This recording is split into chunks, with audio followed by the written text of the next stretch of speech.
Alright, we're back. Apparently my phone died there, so what I did is I just got done putting it back in the tub of water so it could rinse, because it was getting kind of bloody and nasty again. So now what I'm going to do, I'm going to put some gloves on quick, and I'm going to work my way around the belly area to the other side of the fish and get that all freed up, because we're getting really close to having that meat completely out of there. Now, like I said, probably not the right way to do it. This is just the way I do it. I've watched a lot of videos of people doing this. That's how I learned. I know a lot of you probably do it differently, but this is just the way I do it. So, now what I'll do is I'll stand it up so gravity kind of works with me here, and I'm just gonna take my serrated fleshing knife, skinning knife, just work my way down,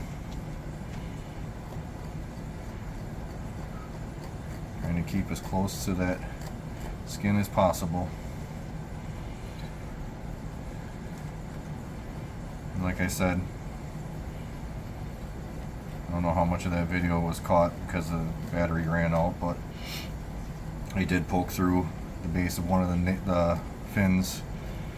So it's not a horrible spot to do that. You don't want to do it, but it's an easier fix because you can easily hide it.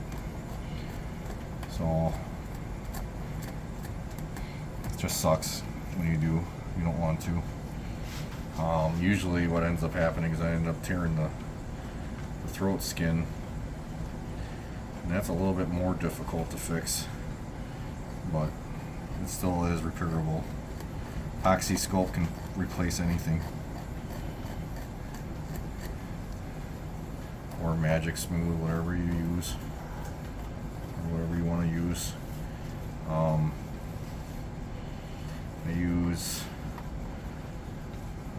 use a lot of both. Usually the better deal is with Magic Sculpt because it's a little cheaper and it does the same thing. So that's what I've been using lately. It's a little stickier, I found, than Epoxy Sculpt is, but works the same way. You can also use I don't know. That's just what I use. I mean, I've heard people use Bondo. I don't like using Bondo at all.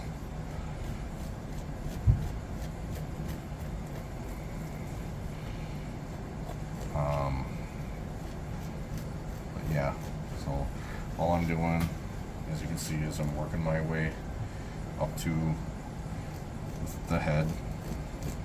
We've already freed up the other side. We've basically freed up the head juncture. I can feel that I'm getting into that gill now, right here, and that's an easy spot where you can easily cut through that gill skin, and you don't want to do that because it's a little bit difficult to fix. But yeah, I mean, as I was saying before, you know, if you did it this way, as long as you can keep it clean and it's fresh, I mean, you got a lot of meat there.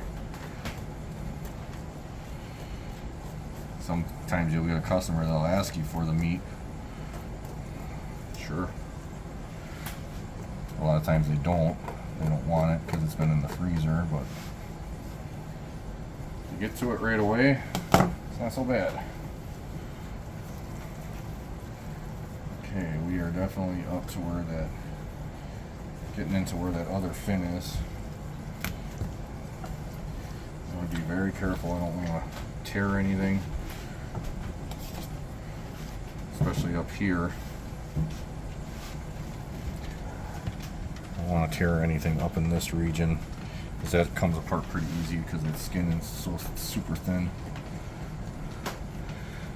And there's coming up to that other fin right now on the show side.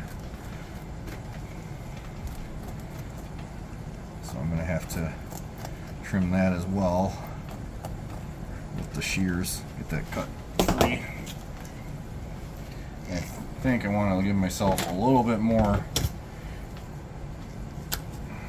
this time because I don't want to, like I said, I don't want to cut through that skin ever.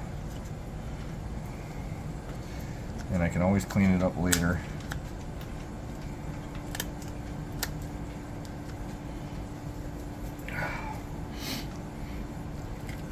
Good day for my nose to start running. Yeah, so that fin is basically free now. And the only thing else that's holding it in place, just checking, there we go. Cut through that. There. Now we're basically free on that side. Now I can just kind of run my finger through here and you can see how easy that is. Just peels right away.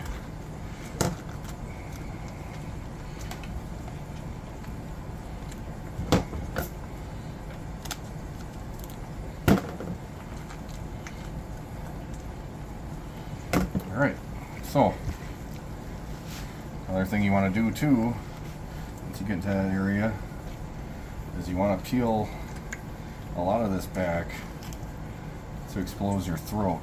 Now your throat is, so here is your throat.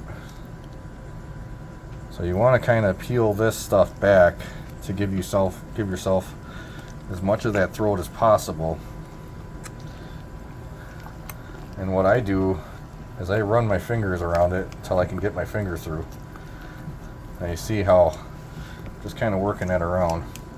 Now what I'll do is kind of see where this egg sac is. I'm going to cut the throat back there. And the reason I do that is I give myself extra excess. I'll trim it off later, but I always put like either, you always want to have a little bit of that throat and then you're going to tie it off a little bit with something when you go to put it on the form. And what that does, when you do that, it gives it a more natural looking throat in the inside of the, when you look at down the inside of the mouth, it'll give you a lot more natural look to it. So what I did is I cut that throat free and I gave myself quite a bit there.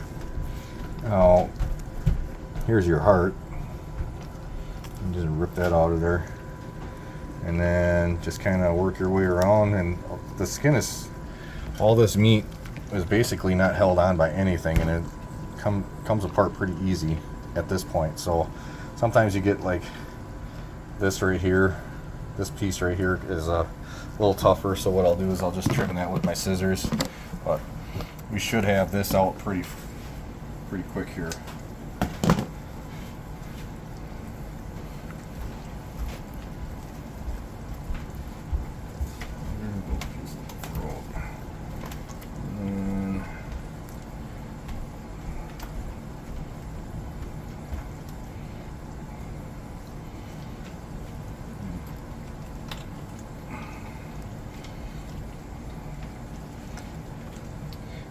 Cut through that spinal cord all the way, so I gotta fix that quick here.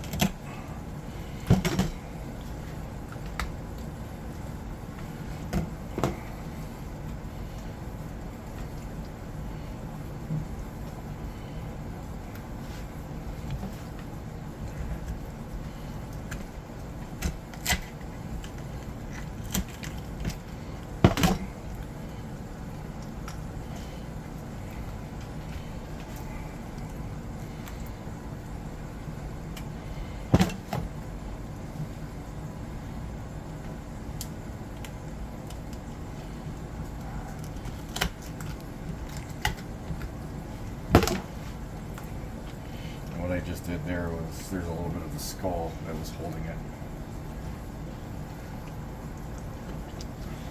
Huh. I think we know what he's been eating.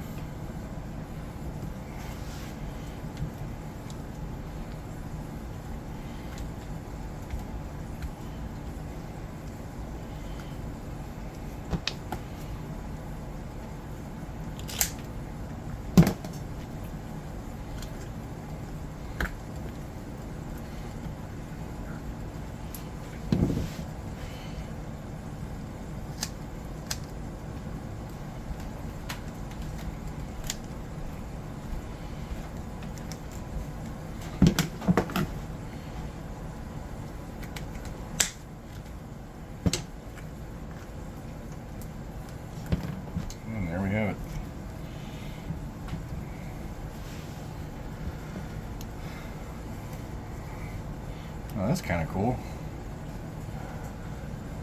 There's a, I don't know if you can see that. There's a minnow right there, and then there's another one right there. It's just a rib cage. So we got the meat out, and like I said, there's a lot of stuff where I leave a little extra on, especially up in here. What I'm going to do is I'll scrape all this out. I'll put some borax on here and scrape it all out and get it really nice and clean.